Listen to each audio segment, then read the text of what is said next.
Hola a todos. En este video hablaremos acerca del nervio maxilar que corresponde a la segunda rama o rama media del nervio trigémino. Emerge a nivel de la convexidad del ganglio trigeminal con un trayecto profundo y oculto. A él se halla anexado el ganglio pterigopalatino.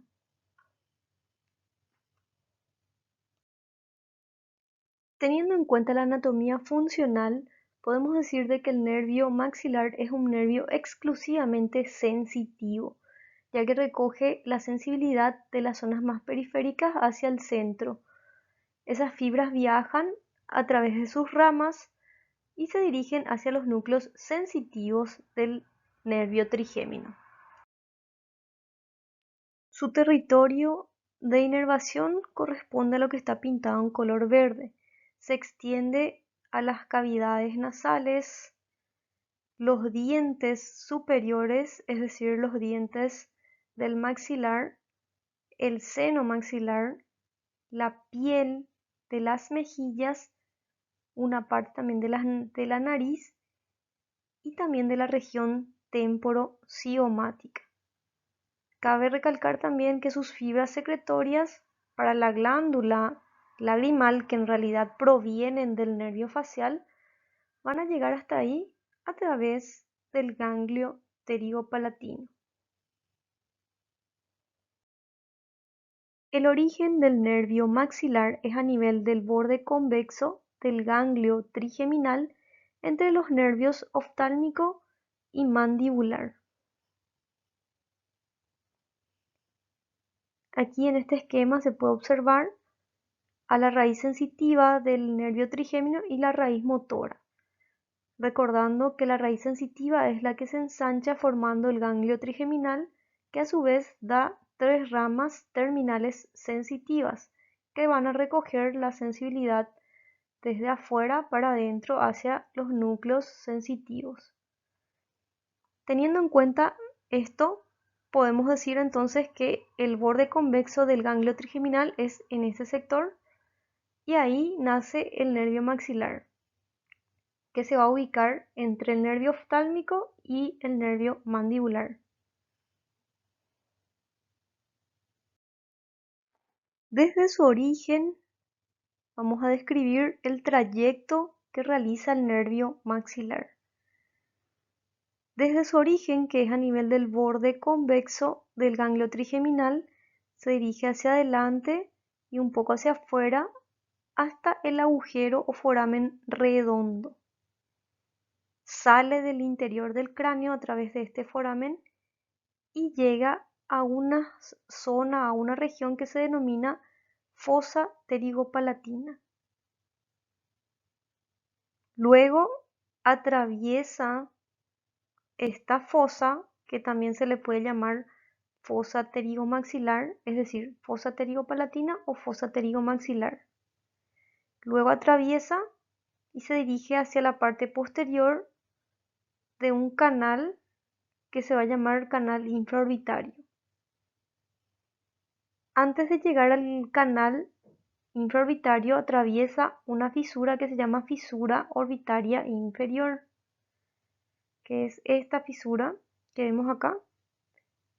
Atraviesa esa fisura y llega hasta la órbita. Aquí podemos ver también desde una vista de frente a la fisura orbitaria inferior. Pasa por ahí y llega finalmente hasta la zona correspondiente a la órbita, se aloja en el surco infraorbitario, recorre este canal que luego se convierte en conducto y por último va a desembocar a nivel de un foramen que se va a llamar foramen infraorbitario. Aquí podemos ver también, una vez que ya ha atravesado el conducto infraorbitario, entonces va a desembocar hacia el exterior a través del orificio o foramen infraorbitario, que es la zona donde va a terminar. La terminación del nervio maxilar es a nivel del foramen infraorbitario. Ahí es donde la rama terminal del nervio maxilar se va a denominar nervio infraorbitario o ramillete infraorbitario. Ramillete porque son un grupo de filetes nerviosos que se distribuyen algunos hacia arriba, que van a ser los filetes superiores o palpebrales, que se van hacia el párpado inferior, los filetes medios o nasales que se dirigen hacia la zona de la nariz y los filetes inferiores que se dirigen hacia el labio superior. Seguidamente vamos a hablar de las relaciones anatómicas del nervio maxilar, teniendo en cuenta el recorrido que realiza desde su origen hasta su terminación. Primeramente, a nivel de la porción intracraneal, que corresponde al compartimiento medio del cráneo, que es lo que está pintado en color verde limón. Luego, acá tenemos otra imagen también, siempre teniendo en cuenta el compartimiento medio del cráneo. Luego pasa a la fosa pterigopalatina, ahí va a tener otras relaciones. Luego llega al piso de la órbita, a este nivel, lo atraviesa y va y termina a nivel del foramen o agujero infraorbitario. Entonces, a nivel de la porción intracraneal, es decir, en el compartimiento medio del cráneo, se va a relacionar con las siguientes estructuras anatómicas. El nervio se encuentra en la prolongación del cabum trigeminal, que acá en esta imagen se descubrió para poder observar un poco mejor. Acá vemos que está completamente cubierto el nervio por el cabum trigeminal. También se puede mencionar que descansa sobre el ala mayor del esfenoides, va a estar cubierto por el lóbulo esfenotemporal del cerebro hacia arriba y está pegado prácticamente o adherido o anexo por dentro al seno cavernoso, que es lo que se ve en esta otra imagen de abajo, el seno cavernoso que está pintado en color azul. Y el nervio maxilar entonces que va a estar a nivel de la pared lateral de ese seno. También se puede mencionar su relación con las estructuras anatómicas que atraviesan el mismo seno cavernoso. Y lateralmente al nervio maxilar se va a encontrar su rama hermana, que es el nervio mandibular. Y estas son todas las relaciones intracraneales del nervio maxilar. A nivel de la fosa pterigopalatina podemos mencionar que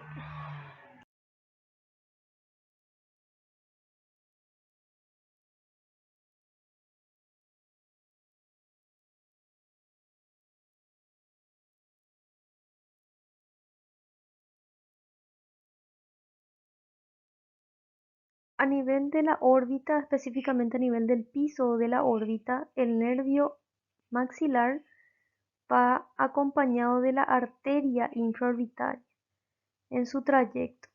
Cuando ingresa al conducto infraorbitario tiene también relación con el seno maxilar, lo cual está separado solo por una delgada lámina ósea, que incluso algunas veces esa lámina no existe y solo va a estar cubierto por mucosa del seno maxilar mismo.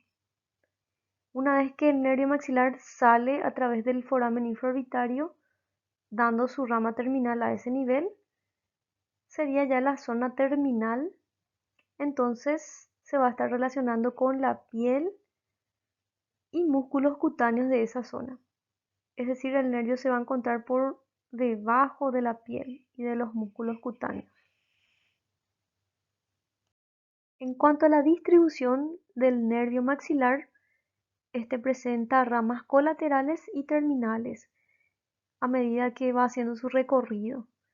Las ramas colaterales incluyen al ramo meningio, al nervio cigomático, la raíz sensitiva del ganglio pterigopalatino y los nervios alveolares, tanto alveolares superiores Iremos mencionando a estas ramas colaterales y terminales.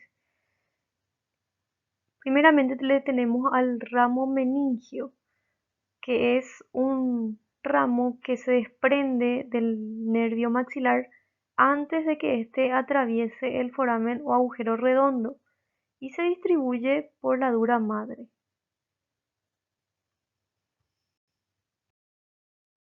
Luego le tenemos al nervio cigomático. Una vez que el nervio maxilar atraviesa el foramen redondo y sale del interior del cráneo, ya va a dar el nervio cigomático, que se desprende de la cara superior del nervio maxilar justo entonces después de haber pasado por el agujero redondo. Se separa del tronco maxilar al entrar a nivel de la órbita por la fisura orbitaria inferior y se va a dirigir oblicuamente hacia arriba y un poco hacia adelante con relación a la cara lateral de la órbita. Ahí da una rama comunicante con el nervio lagrimal, que acá en realidad está cortadito, y penetra después al conducto cigomático, que es un conducto que está a nivel del hueso cigomático, es un conducto intraóseo que se va a bifurcar también dentro del hueso. Por lo tanto, el nervio cigomático recorre ese conducto cigomático y sigue su mismo recorrido, su mismo trayecto. Entonces, el nervio cigomático penetra en el conducto cigomático a través eh, del foramen cigomático orbitario, ingresa a ese conducto y después dentro del mismo conducto se divide en otras dos ramas, una que se va a denominar cigomático temporal y otra que se va a llamar cigomático facial. Aquí le vemos al nervio cigomático, como primeramente está pegadito al nervio maxilar, pero después es como que se separa y se dirige hacia arriba y hacia la zona de la órbita, la pared lateral de la órbita. Y acá le vemos al ramo cigomático temporal que se va a encargar de dar la inervación a nivel de la piel de la región temporal, de la fosa temporal. Y el filete cigomático facial termina en la piel de esa región, específicamente a nivel de la cara lateral del hueso cigomático. Entonces acá vemos a la otra ramita que es la rama que se va a dirigir hacia la glándula lagrimal, que es un ramo anastomótico o comunicante con un ramo que proviene del nervio lagrimal, que a su vez es una rama terminal del nervio oftálmico.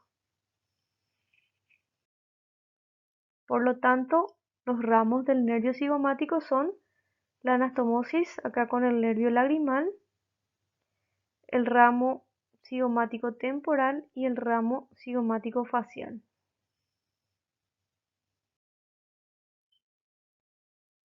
La otra rama colateral del nervio maxilar es la raíz sensitiva del ganglio pterygopalatino, que nace a menudo a través de 2 o 3 filetes en la fosa pterygopalatina. Ahí se va a aplicar a la cara lateral del ganglio pterygopalatino. Y por debajo de este ganglio va a originar sus ramas terminales de esta raíz sensitiva.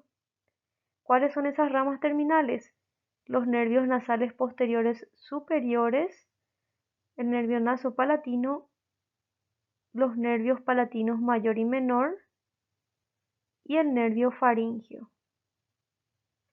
Y vamos a ir viendo específicamente cada uno de estos nervios. Los nervios nasales posteriores superiores son en número de 2 o 3, penetran en las fosas nasales por el agujero esfenopalatino y se distribuyen en la mucosa del cornete nasal superior y medio. Después le tenemos al nervio nasopalatino, que se introduce en el agujero esfenopalatino y se aplica en la cara anterior del cuerpo del esfenoides, hasta llegar a la zona del tabique nasal. Recorre al tabique nasal en forma diagonal, de arriba hacia abajo y de atrás para adelante, dejando a su paso unos filetes que le va a servir para dar la inervación sensitiva al tabique específicamente a la mucosa del tabique, y llega finalmente hasta la parte más anterior del piso o suelo de las fosas nasales, ingresando a un conducto que se llama conducto incisivo. Atraviesa el conducto incisivo y llega finalmente a la zona de la bóveda palatina, distribuyéndose en la mucosa del tercio o cuarto anterior de la bóveda, dependiendo de cuántas partecitas dividimos la bóveda. Entonces sería el tercio anterior, este sector. Entonces esa va a ser la zona de inervación del nervio nasopalatino. Acá podemos observar entonces al nervio nasopalatino de un lado y de otro lado, cómo se va a estar distribuyendo en el tercio anterior de toda la bóveda palatina. Y los nervios palatinos mayor y menor. Luego tenemos a los nervios palatinos mayor y menores. El nervio palatino mayor va acompañado de la arteria palatina descendente, se introduce en el conducto palatino mayor y así llega hasta la parte posterior de la bóveda palatina, donde se va a dividir en ramos terminales para la mucosa de los 2/3 posteriores de la bóveda palatina. En su trayecto, el nervio palatino mayor da una rama que se denomina nervio nasal posterior inferior, que se distribuye a nivel del cornete nasal inferior. Atraviesa la lámina vertical del hueso palatino a ese nivel y se distribuye en la mucosa del cornete nasal inferior.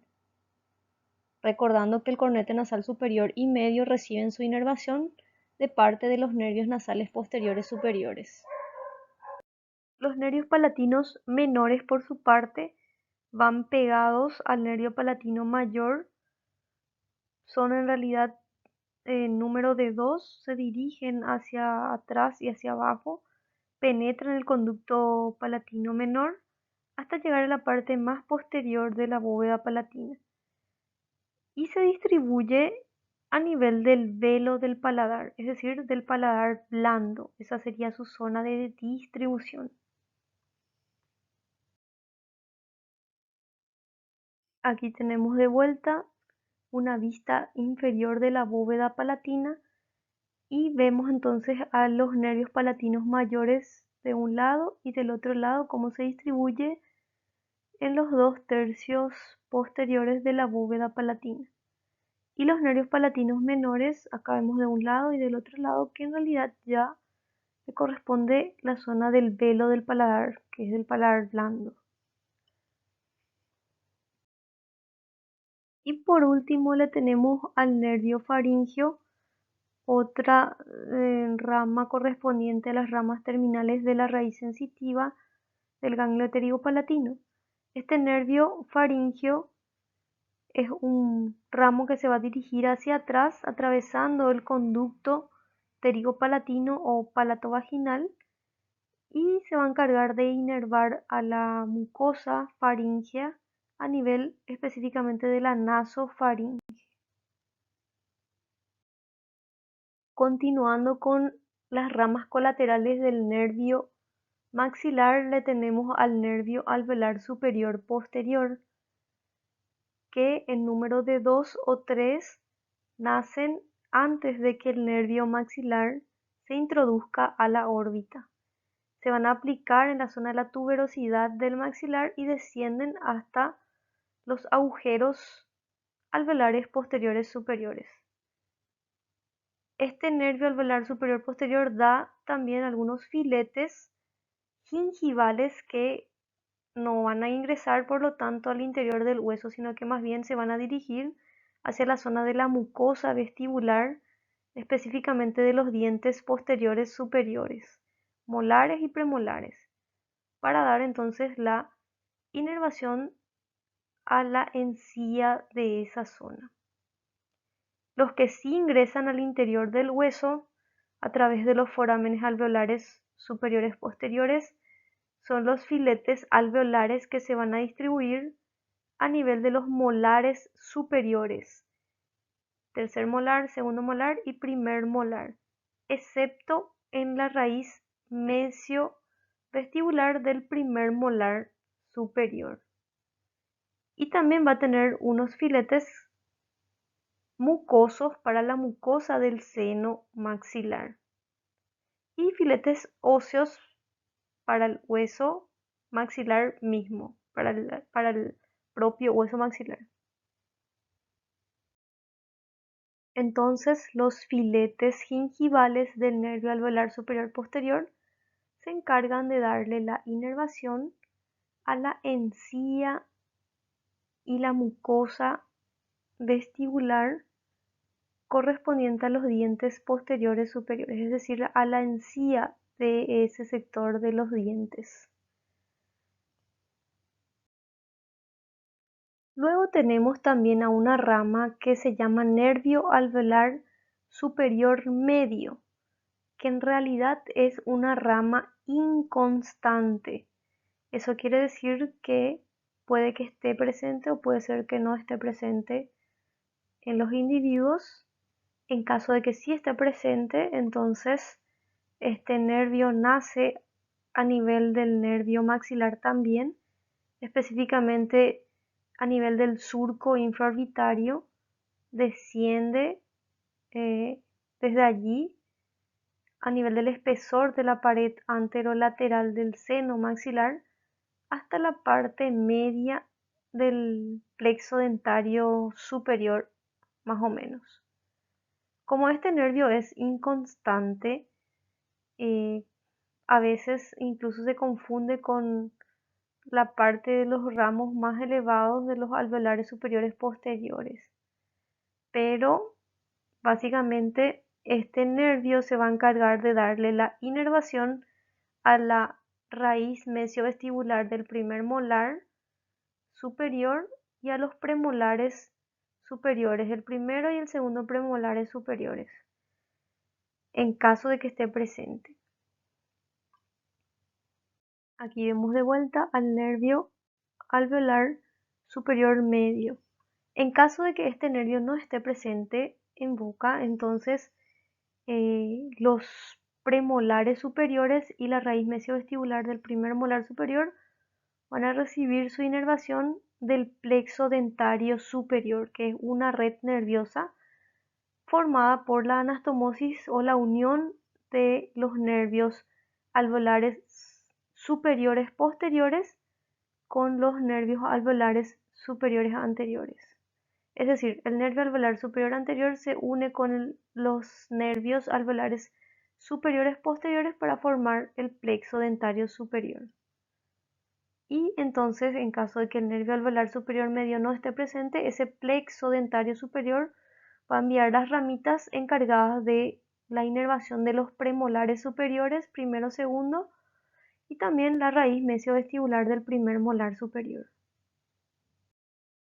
El nervio alveolar superior anterior es otra de las ramas colaterales del nervio maxilar. Este nervio se origina en el conducto infraorbitario unos milímetros antes de que el nervio maxilar salga hacia el exterior a través del foramen infraorbitario. Este nervio se introduce en el conducto que va a llevar su mismo nombre, que es el conducto alveolar superior anterior, que va a estar excavado en el espesor del hueso maxilar, específicamente a nivel de la cara anterior de la apófisis cigomática del hueso maxilar, y se distribuye en los dientes anteriores superiores, específicamente a nivel de los incisivos central, lateral y canino.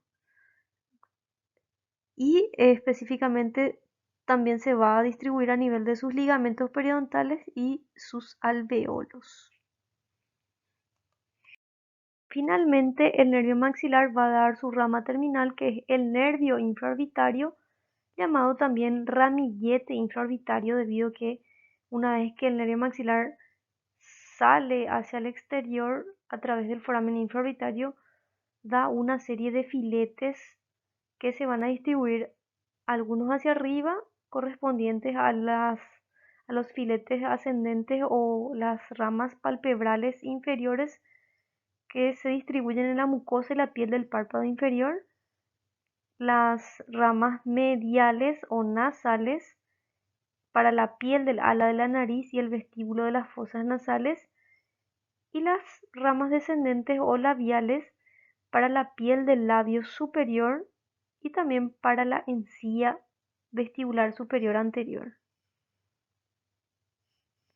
Acá podemos observar entonces la zona de la encía vestibular superior anterior. Entonces las labiales, las ramas labiales se distribuyen a nivel del labio superior, dando su inervación sensitiva al labio superior entonces, y también a nivel de la encía vestibular del sector anterior superior. Ganglio pterigopalatino. Este corresponde a un pequeño engrosamiento que se encuentra en un nivel algo inferior al lado medial del nervio maxilar en la fosa pterigopalatina y corresponde al ganglio anexo al nervio maxilar. Este ganglio presenta ramas aferentes, que son las ramas que van a llegar hasta el ganglio, y ramas eferentes, que son las ramas que van a salir del ganglio. Los ramos aferentes corresponden a los ramos colaterales del nervio maxilar, que son específicamente las dos raicitas que corresponden a la raíz sensitiva del ganglio pterigopalatino.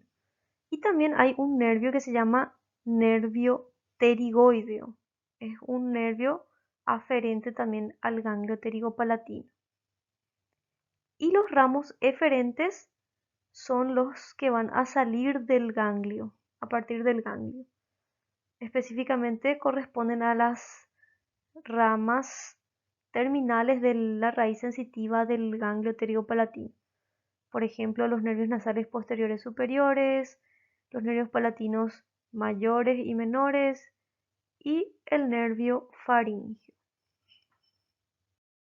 Haremos una mención especial al nervio del conducto pterigoideo o nervio pterigoideo, o llamado también nervio vidiano, que es uno de los ramos aferentes del ganglio pterigopalatino.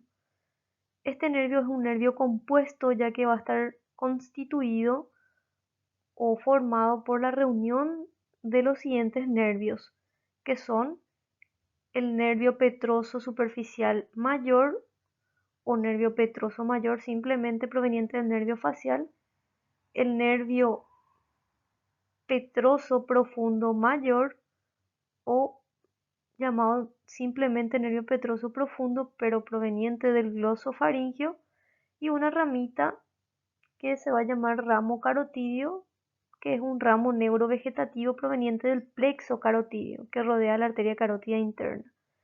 Esas tres ramitas se reúnen y forman el nervio del conducto pterigoideo, que finalmente va a llegar hasta el ganglio pterigopalatino. Aquí vemos otra imagen en donde se ve el plexo carotidio, que es el plexo que rodea la arteria carótida interna, enviando una ramita junto al nervio petroso superficial mayor y al nervio petroso profundo. Reunidas estas ramas forman entonces el nervio del conducto pterigoideo, que es importante ya que a través de este nervio se van a estar enviando fibras secretorias provenientes del nervio facial, que va a enviar finalmente hasta la zona de la glándula lagrimal. A través de este dibujo esquemático se puede explicar cómo es que transcurren esas fibras secretorias desde el nervio facial.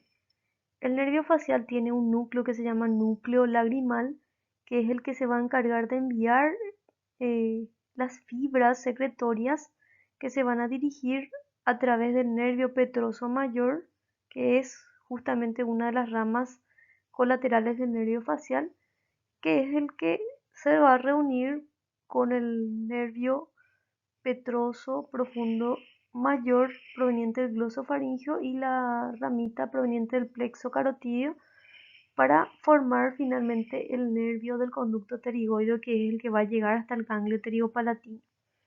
Entonces, ese sería el recorrido que hacen las fibras secretorias. A partir del ganglio pterigopalatino se dirigen a través de las raicitas que corresponden a la raíz sensitiva del ganglio pterigopalatino como rama colateral del nervio maxilar, y este finalmente a través del nervio cigomático va a estar enviando las fibras secretorias hasta la glándula lagrimal. Ese es todo el recorrido que realiza. Y a partir también del ganglio pterigopalatino va a enviar el nervio facial, también va a enviar fibras secretorias hacia las glándulas nasales. Y con esto finalizamos la descripción del nervio maxilar.